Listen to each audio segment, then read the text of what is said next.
আসসালামু আলাইকুম।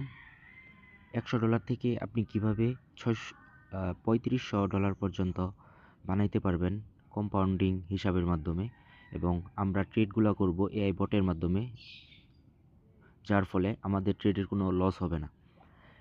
আমাদের টেলিগ্রামে যুক্ত হয়ে আপনারা প্রতিদিনের আপডেটটা পেয়ে যাবেন। আজকে ডে 6, আজকে ১৬ই ফেব্রুয়ারির আপডেটটা দিচ্ছি।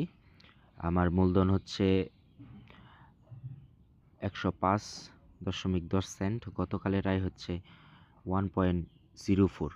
তো আমি লাইভে আপনাদেরকে দেখাচ্ছি এটা। আমাদের যে অর্ডার রেকর্ডে গেলে আমরা দেখতে পারবো যে এখানে $১০০ যে প্যাকেজটা নিয়েছিলাম এটা আমি কম্পাউন্ডিং করে দিয়েছি, রিইনভেস্ট করে দিচ্ছি। মানে যা প্রফিট আসবে সেটা আবার রিইনভেস্ট হয়ে যাবে। তো এখানে দেখতে পাচ্ছেন যে এটা আমি কালকে দিয়েছিলাম বলে এখানে আমার ক্যাপিটাল দেখাইছে হচ্ছে ১০৫.১০। তো এখানে বটে ট্রেড নিয়েছে, এর জন্য আরও বেশি দেখাচ্ছে। তো আপনারা আপডেট পেতে আমার টেলিগ্রাম চ্যানেলে অবশ্যই জয়েন হবেন। আমি ডেলির আপডেট ডেলি দিয়ে দিব ইনশাল্লাহ।